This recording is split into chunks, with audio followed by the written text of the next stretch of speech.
năng ta bận thì khâu tiếng vui mà rùi na đàn đi cá cha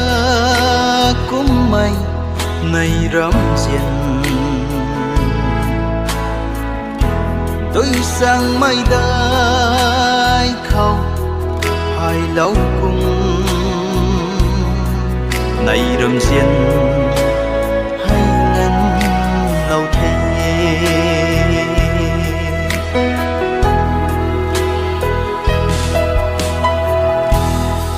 tầm lâu nung tây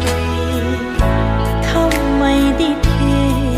thay lâu mót na riêng ri lâu mót na ta cần thế năng thôn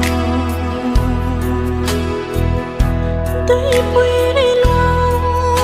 ngăn bông thay mơ cùng nay râm xin hay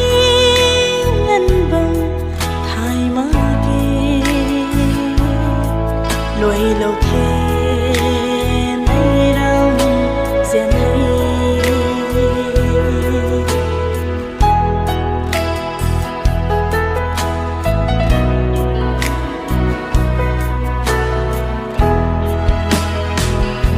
cần gai mây chinh bâng khâu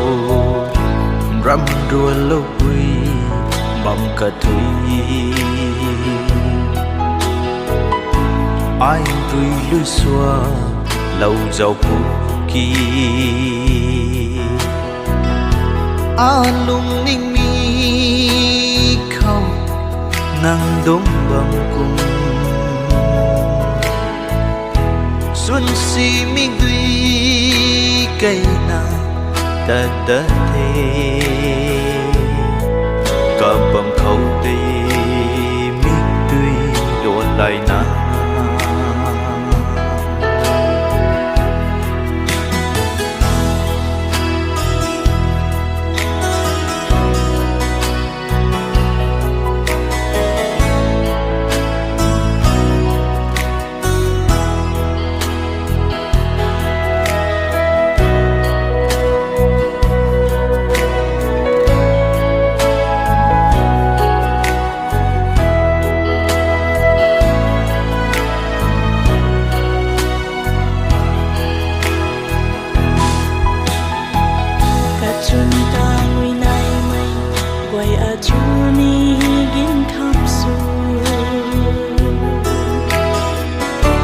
điệp phung nó sắm tuần ram tuần na mày cài kham su cần thế liang rong nung tâm mây bần ti suy lâu thế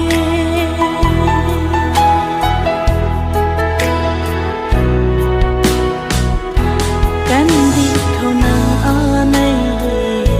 ta vui suy bùi thơ kinh ngồi bằng lâu bằng ở đằng không bạn hầu mắc mây nay rầm xiên